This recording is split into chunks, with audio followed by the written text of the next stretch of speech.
Tonight on TBN. During Green Week, Effect brought 2 cows to campus.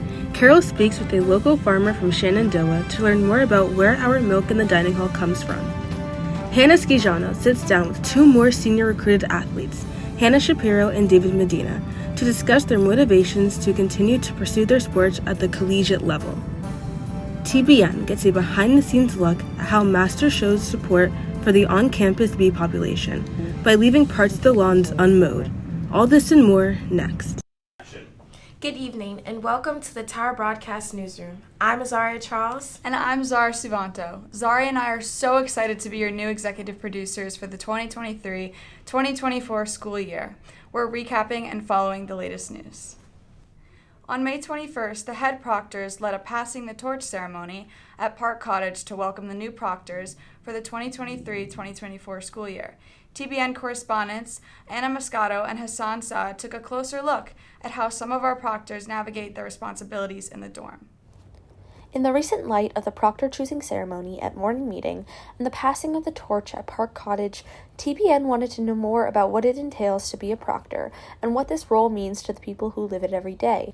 TBN sat down with 2 of the 2022-2023 proctors, Jasmine Joe, a junior and a first-year proctor of Cole, and Luca Lawrence, a senior and a second-year proctor of Thompson. We asked questions about their lives as proctors. First, Luca and Jasmine give us insight on what responsibilities they hold in their proctor positions. As a proctor, one of the duties are, 1, checking people in, so every day at 8, you would come and make sure that everyone's in their room, where they're supposed to be doing work, or if they're going to the library, that they're at the library, and you sort of do check-in, and after that, also throughout study hall or quiet hours, depending on if you're upperclassmen, you sort of go around, make sure everyone's either doing their work or being quiet, not to disturb other people. And then after that, at 10 o'clock, we sort of, here in Thompson, we have regular sort of meetings or roll calls, we have to call it, where everyone in the dorm gathers. Basically, I'm on duty every Tuesday, so what I do is when we have every day 8 p.m.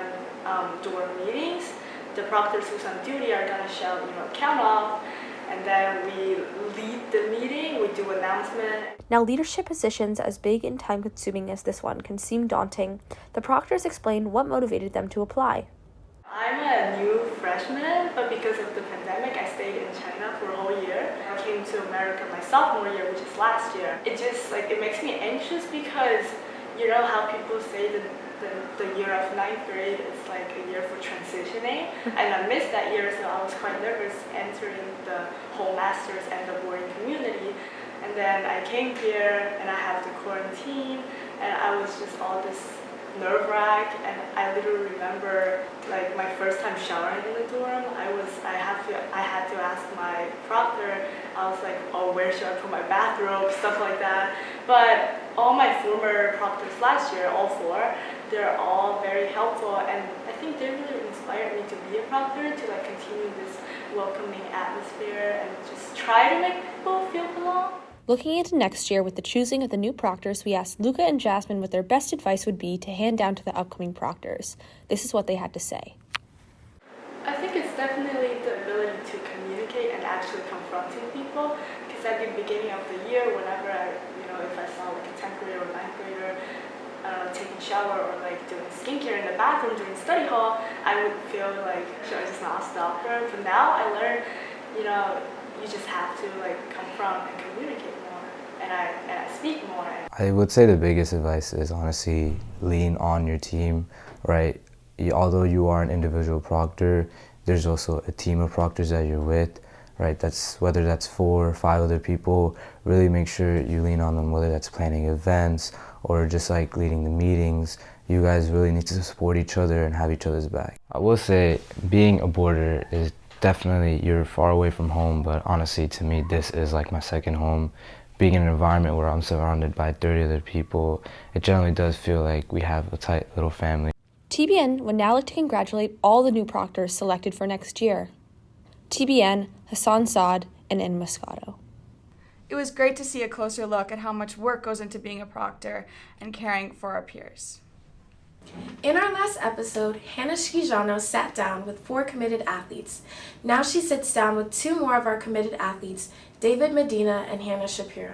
Good evening. I am joined by David Medina and Hannah Shapiro, who are committed to play. Both are playing soccer at the collegiate level. David will be attending Manhattan College and Hannah, the University of Maryland. What motivated you both to continue to play soccer at the collegiate level? I've just been playing soccer ever since I was really little, and I've always just wanted to be the best player I can be, and going to play college soccer enabled me to play soccer for another 4 years. Yeah, same with me. I've been playing since a young age, so it's kind of something that's been inevitable in my career. And how did you both choose your respective colleges? Was it a long process? I know it can be a very challenging process. So what was that like for you both, and how did you end up choosing Maryland and Manhattan? My recruiting process for Maryland, at least, was very short. I went to their ID camp, and literally a few weeks later I committed. Yeah, I had the coach call me, and he basically asked me if I had any offers. I was like, no, and he kind of just offered me on the spot. And when did the process kind of start get going for you both? For me, probably 9th grade. That's when I started going to a lot of these showcases, and my coaches started telling me to start emailing colleges. Yeah, for me it was summer of junior year. When you visited your campuses for the first time and you were able to meet some of the players and the coach, what was the experience like to meet your future teammates in that moment? Yeah, it was great. Everyone was super nice, very determined. Everyone has a goal of like just getting better every day, and that's also what I want to do. They were very welcoming. They're a very determined group that has a goal in mind, and you know it's an honor to have to be a part of it. And yeah, I just can't wait to get it started. And you know, it's just a few more months until you both step foot on your college campuses. So, what is the one thing that you're just most looking forward to as soon as you get onto your campuses? Well, I'm just looking forward to playing soccer at a higher level. I mean, it's what I've been dreaming of ever since I was so little, and it's finally here, and I'm super excited. I just can't wait to get started on this new challenge. Just trying to put myself in the starting lineup, get some playing time. And do you have any plans for after college, or you wanting to try to maybe go pro one day, or what are your plans, if you have any at this time? Like for me, my motto has always been like, I want to be the best player I can be, and I just want to see how far I can take the game. I'm not really focusing on that. Like, I mean, going pro would be amazing. Like, it's like everyone's dream, but yeah, I'm just focusing on getting better every day. Yeah, it's the same with me. I'm just trying to be the best player I can be, and then wherever that leads me, I'll just go along with it. Well, congratulations to you both on this very exciting step in your journey playing soccer, and I'm looking forward to seeing what you both are going to be doing in college and beyond. So congratulations, and thank you so much for taking the time to speak with me today on TBN. Thank you. Thanks so much, Hannah, for that story, and congratulations to all of the athletes who get to continue their sports on to college. As a part of Effects Green Week celebration, 2-month-old calves Kinsman and Kenny visited campus from the Shenandoah farm to reinforce sustainability education. Carol K. Roz has the story. Each day when the lunch period begins, various options of food and drink surround us in the dining hall. But how often do we take a minute to think about where it all comes from? As part of Effects Green Week celebration, the environmental initiative challenged the school community to think about where we get our food through a unique event, Calves on Campus.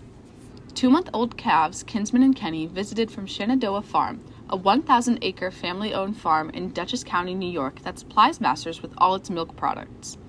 Students and faculty were invited to pet the calves and speak with Will Jackson, a 5th-generation farmer who works with the Shenandoah's 40 dairy cows. Jackson shares the importance of supporting and learning about local farming from a young age. It's so important because food is what everybody needs to survive, and the sustainability of our local farms is key to having a sustainable food supply that's safe for the future. You know, this may be the first time for some even seeing those little calves, and they're the babies that become cows that produce the milk someday. And I think it's important for you to get the education of where your food is coming from and that is how important it is for a local food supply. So this kind of makes the connection, I think.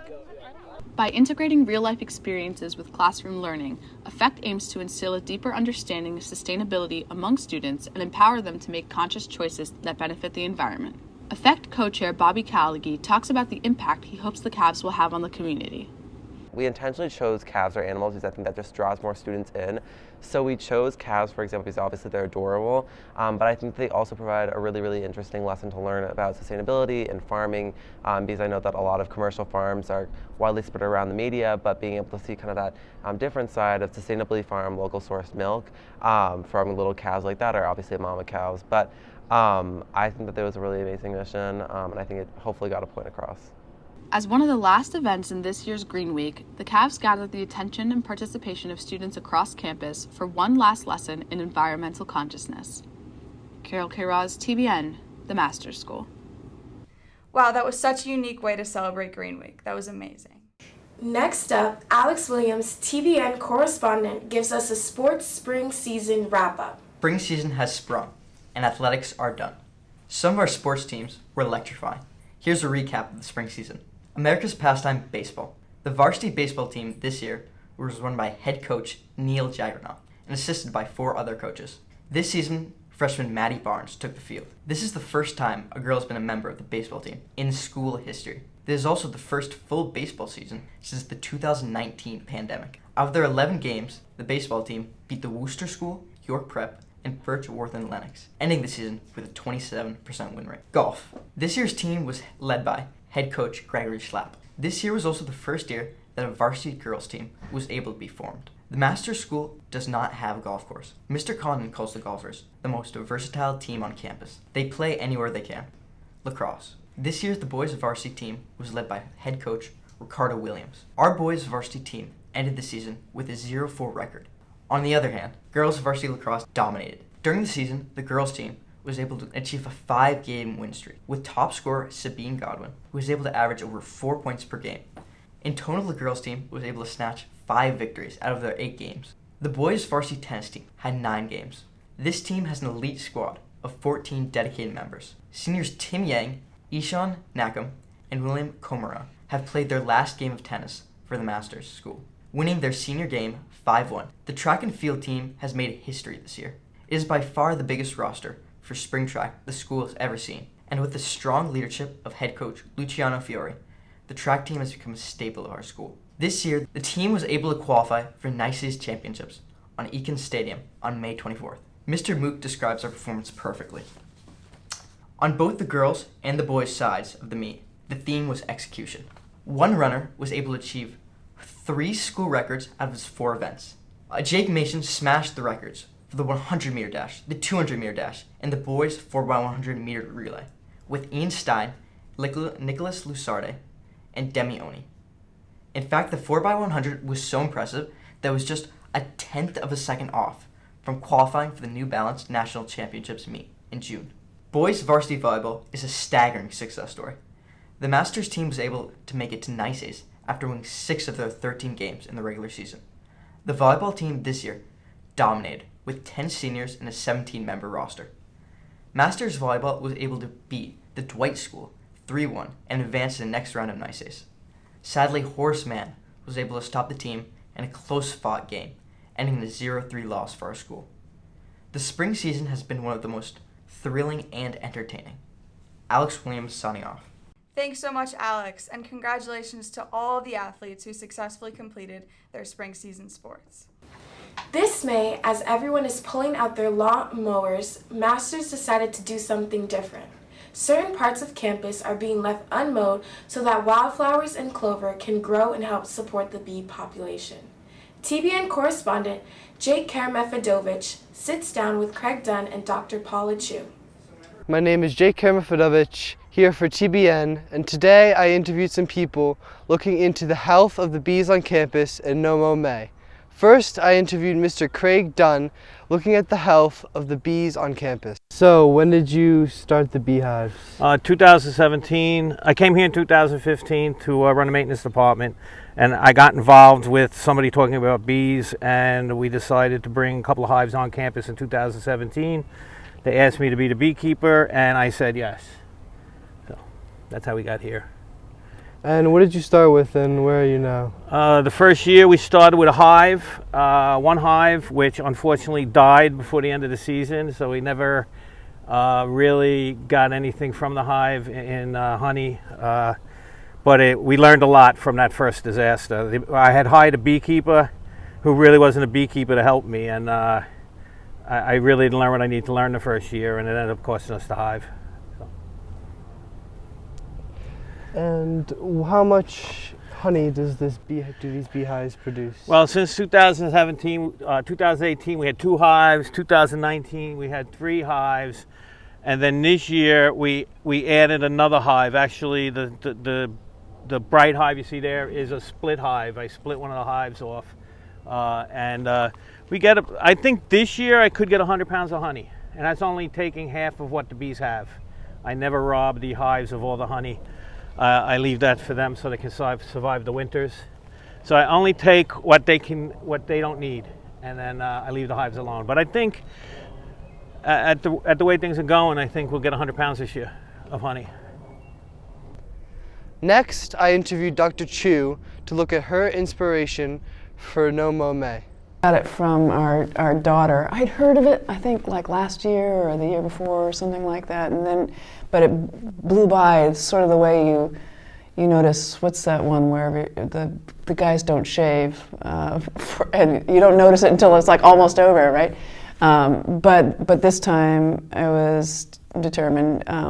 Our daughter does No Mo May. Our daughter is really an activist for sustainability, and I felt like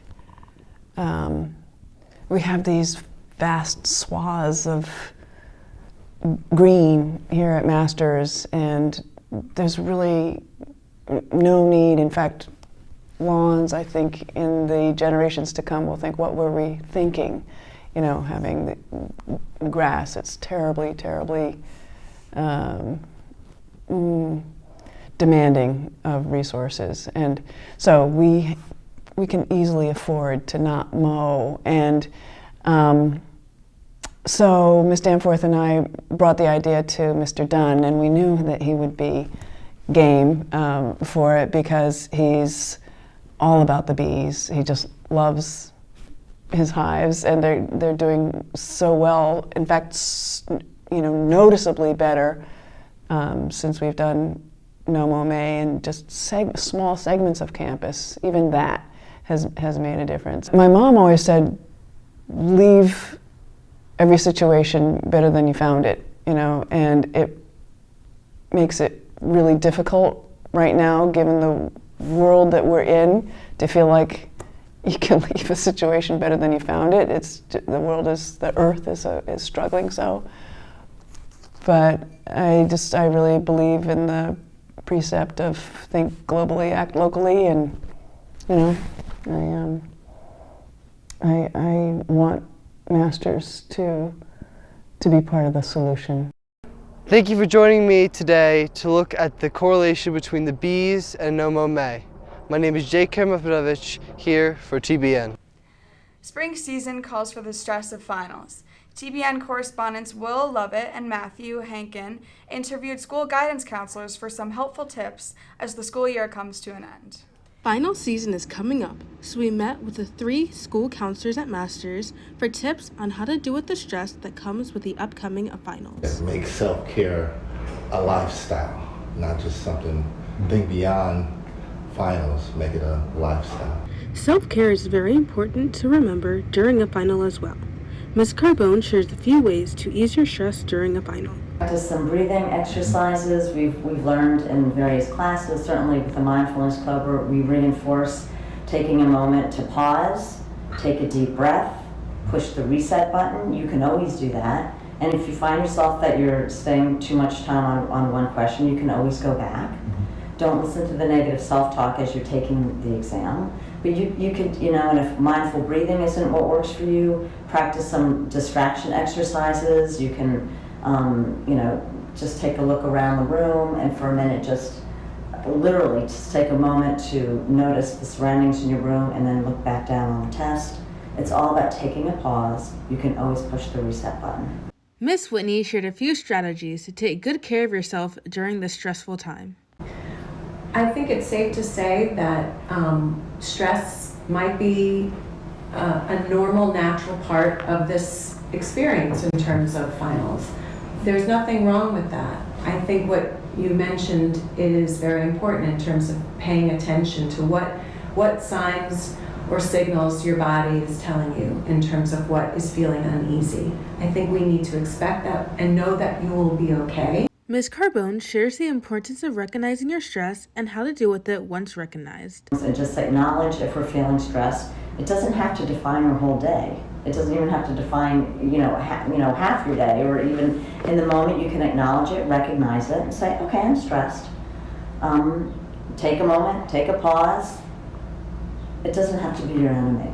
Miss Whitney shared a few strategies to take good care of yourself in this stressful time. And one of the best ways also to prepare for a potential stressful week or days is you can't forget to sleep, to make sure you're hydrated, and to have small, nourishing meals.